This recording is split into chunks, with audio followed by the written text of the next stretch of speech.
Hello and welcome back to Everard Junction. It's been a bit of a challenge the last couple of months to find time to work on the layout. I've been very busy at work and I've also been busy working on my Mark I Granada restoration. That's been blood, sweat and tears restoration for the last 5 years. I've spent a ridiculous amount of time on it, but I'm very happy to finally be nearing the closing stages of that. Hopefully I'll be able to get the car out in 2021 and enjoy the open road.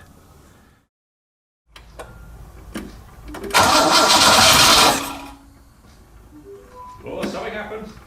Come on.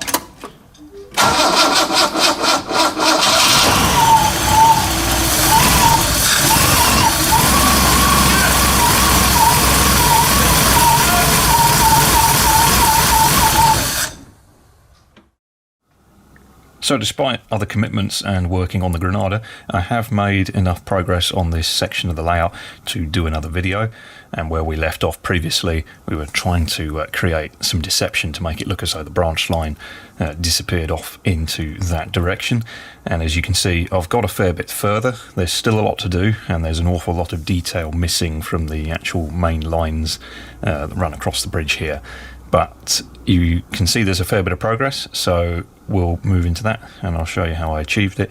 A lot of it's going to be I'm going to do this and then I'll show you what I've done, because getting back there to actually film with the sort of time lapses and the usual sort of thing I do, a bit tricky. So with things like the tunnel portal and stuff you can see there, I do show them to you, but the actual build and installation, a little bit difficult to film, but hopefully you'll get the idea.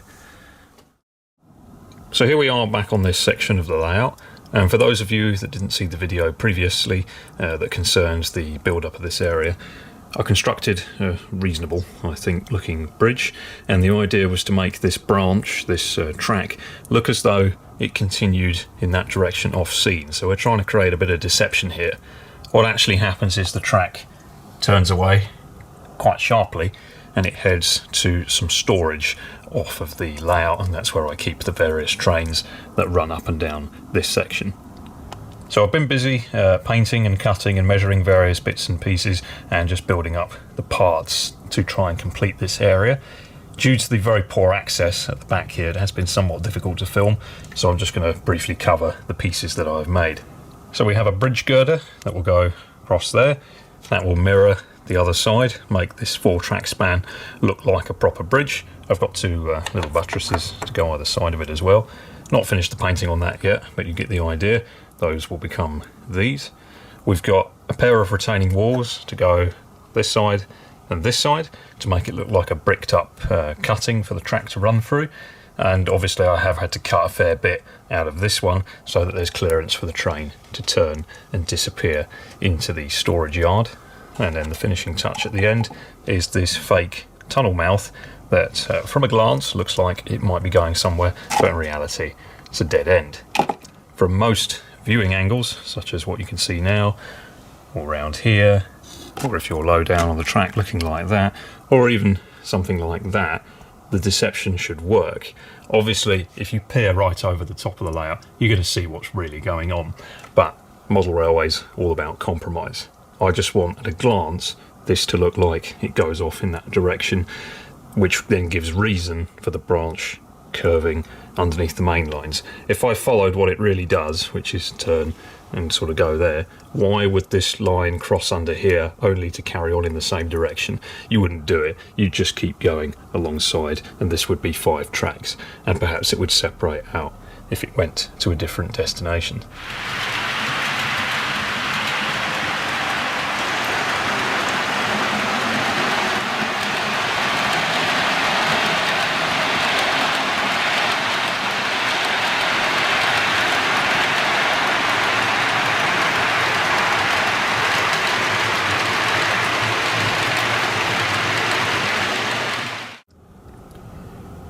Okay, so just starting to put some of it into position. I've cut a piece of Celotex and just used that to help support the various pieces of walling, and of course I will be painting and putting a bit of scenery on top of that with a bit of fake railway track to allude to the line continuing off in that direction. That's the sort of thing I was thinking of. So you can see from various angles, until you start looking completely over the top, it does do roughly what I was after. It alludes to the branch continuing, especially from a shot, say, like that. So I'm quite pleased with that. I shall continue to secure the walling into position, and then we can come back and finish some of the painting and move on to actually doing something a little bit more fun, which is the surrounding hillside here. Okay, I've just glued in the two main pieces of wall with some Gorilla Glue, and that stuff expands quite a lot as it dries, so I've made sure to wedge the pieces in place with a little bit of foam. Once they're fully secured, I can come along and properly fix in these parts and chip away a little bit of the ballast just there and get this girder correctly installed. You can see there's a couple of places obviously where it doesn't quite fit perfectly, but that's fine. We'll come along with the sculpt mould and some plaster afterwards and we'll start to sort that out. And I'll also be joining up the hillside here, so we'll have a nice transition going across to that bit there to make this look like a proper tunnel, and it will also hide those random bits of tree on the back scene.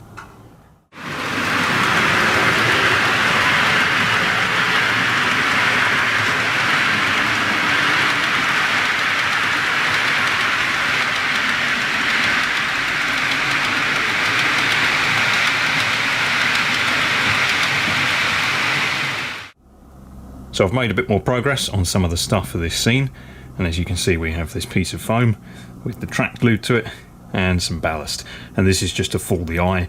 If you look a little bit, if you look sort of over into the scene, for some of it you'll see a bit of railway track, and it will just make the illusion look a bit more convincing. I've also finished the tunnel portal. This is a scratch built thing to my own design, just sort of looked at a few random pictures and just sort of knocked this up over a couple of evenings. And as you can see, I'm starting to get a bit better with the likes of weathering and mortar washes and stuff on buildings. Still no expert, but I'm actually really starting to enjoy the scratch building side of the hobby and making walls and buildings and things like that.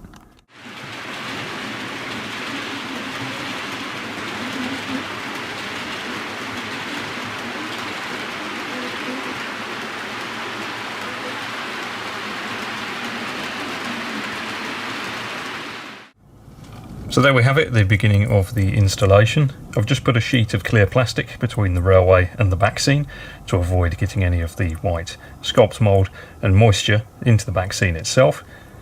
So now begins the multi-day process of waiting for that to dry. So you can see I've tied the two sort of hillsides together, and we'll make sure there is some foliage and trees in a couple of places, but for obvious reasons I won't be putting any trees there, as the soil, well, it wouldn't be deep enough, the roots and that, it's not going to work. So we'll have a cluster of trees there, and then perhaps some shrubs and things just sort of growing in the middle. I've protected the paint with a bit of masking tape, and I'll be sure to peel that off before the sculpt mould fully sets, but at the moment it's just too wet, so I'll just leave it like that for the time being. But you can see the sculpt mould has been pushed right up to the wall. We'll get a nice bedded in appearance. It will look like the wall is part of the landscape. And of course we've got the same thing on this side too, and obviously if you look into the scene you are going to see what's really happening. So you can see this wall is not the correct depth because the train has to pass to the right underneath, and there you can see the track down there turning off to the storage. So it's never going to be ideal, but as I've said previously, I plan to put a couple of concrete spans, braces between the walls just to break things up and make it that a little bit more difficult for the eye to see what's really going on.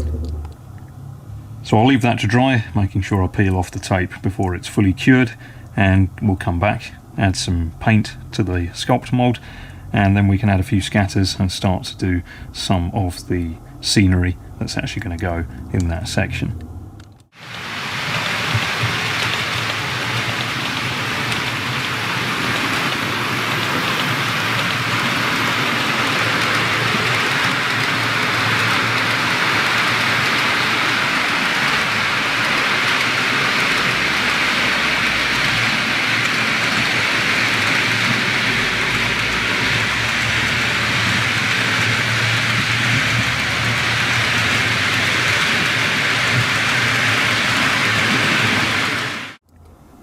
Okay, so I've just applied some burnt umber with the airbrush, and I've also sprayed it very lightly over the wall and just given a little bit of weathering and toning down to the general area. Also going to paint the coping stones a slightly different colour, so I'm not entirely happy with that. So the next thing to do is to apply a little bit of ground cover, and I've also made sure that I just follow up and finish off a couple of loose ends around the layout in this area, such as a small bit of ballast that needed touching up on the main lines, and I'm also continuing to run the cable troughing along the branch line, and you can see it now disappears into the tunnel or bridge, and it's all been laid all the way up this side of the line. And I've just reballasted and added random bits of ballast here and there to better blend it into the scenery, and the different colours and tones of ballast just help make a more authentic looking piece, as in the real world you could have 4 or 5 different types of ballast, different colours and stones in one particular place, depending on the age of the piece of line you're modelling. Once again, I've just gone over it lightly with the airbrush to blend it in, and you can see there's a few bits and pieces left to be just vacuumed off once everything has dried, but you get the idea. Don't be afraid to mix and match and experiment with ground cover and ballasts and applying different things over the top of stuff you've already done. It's just like the real thing. Network Rail doesn't come up to a job and go, oh no, we haven't got the right colour ballast, and then just pack up the tools and go home. They just use whatever they have. So I'll apply some ground cover to this section, and then a small amount of static grass in a couple of places, although I do like the idea of leaving this section a little bit more bare, and we'll sort of complement that with trees and bushes a little bit more densely along where the back scene is. I look forward to seeing how that looks. You can see I've also set the ballast into the walling down there, just done a bit of weathering and tidying up, and if you look over the edge, obviously you can see what's really going on, but I've just made sure to ballast everything in there. That's all drying, and I'll go back, touch that up later. Still got the concrete braces to add across the wall, going across like that. Maybe 2 or 3, nothing too crazy. That'll just help break things up, sell the illusion a little bit better.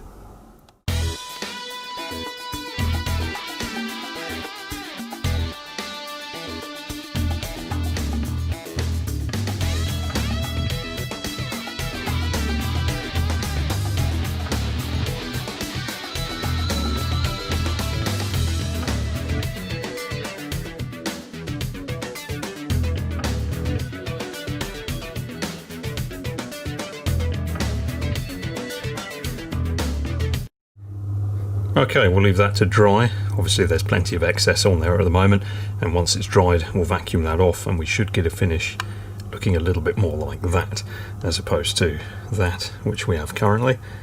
And we'll also remove that plastic sheet, which I'll just use temporarily to protect the back scene. So next I'll apply some static grass in a couple of places, start to place some of those trees and bushes.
While we wait for the static grass to dry, got some trees here, various sizes.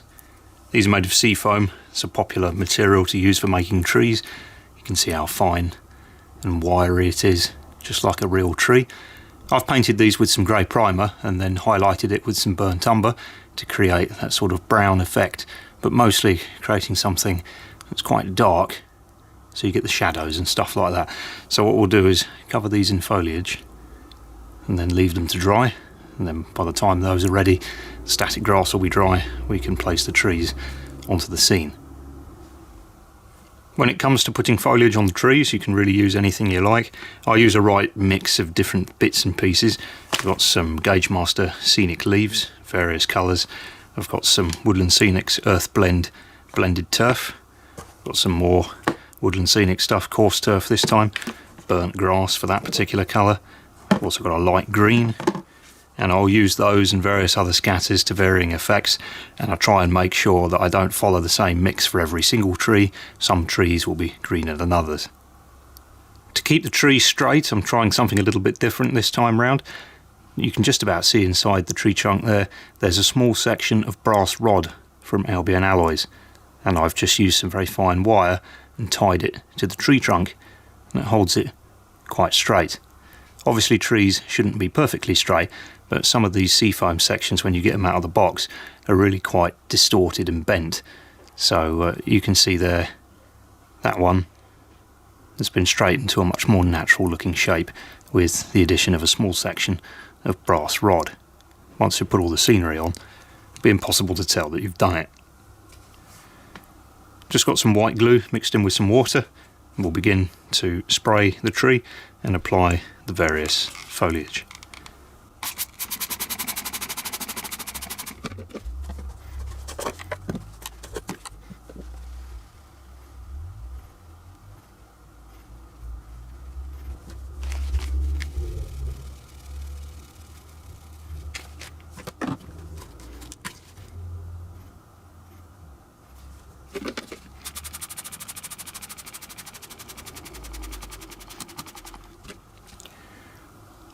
There you go, very simple.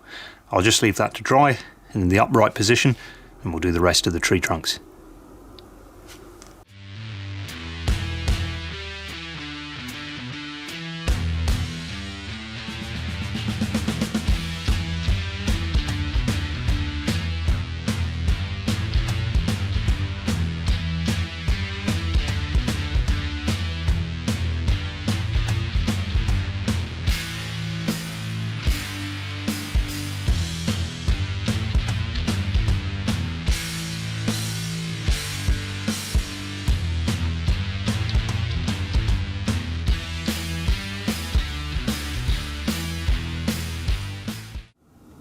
I've planted some of the larger trees, making sure not to plant any over the tunnel mouth, as any trees in that area would have been cut down when the railway line was built.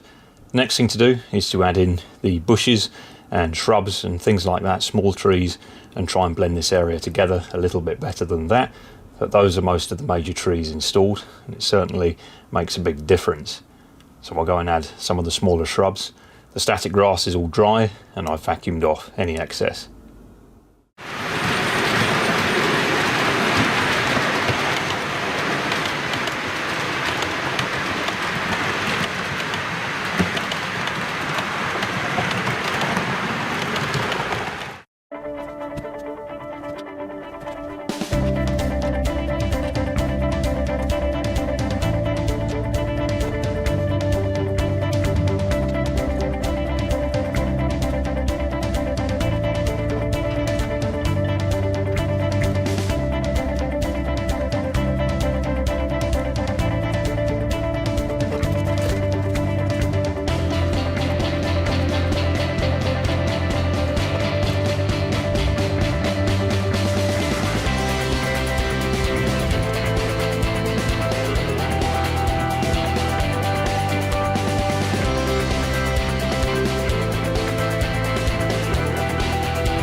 Okay, so there we go. I've applied some dense shrubs and hedges. Not complete yet, I might add a few more bits and pieces closer to the tracks. But what I'm going to do is glue that in place. You can see I've just put a piece of clear plastic just between the back scene and the layout, just to protect the back scene from being damaged from any glue. So we'll spray that down and glue it in place. Okay, I've just sprayed it with a mix of PVA glue washing up liquid and water, 50-50 mix of PVA glue to water, and just a tiny dash of washing up liquid or dishwashing detergent just to help it soak into the scenery. So I'll leave that to dry and then remove the plastic sheet from the back scene later.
So there you go, that completes the progress I've made for this section of the layout, and as I said at the beginning of the video, there is still quite a bit more to do, but I am happy with how it's looking. It was a little bit of a shot in the dark as whether or not this deception was going to work.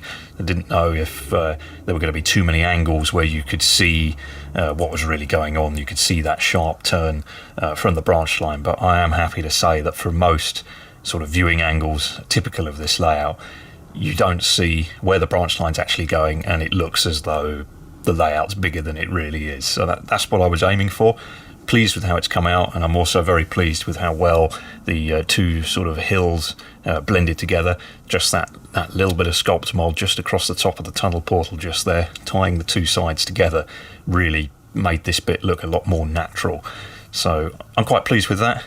Obviously lots more to do on this section, but there's loads more to do all over the layout. So the next video we'll be heading back over to the scrapyard, and there's going to be some quite major changes to that, and it's going to be quite a big project. So I've already started it. I have made a fair bit of progress, but it's a big old job, and you'll get a better idea in that video. So the next video will be the scrapyard and the surrounding area, and we'll come back to this branch line scene in future.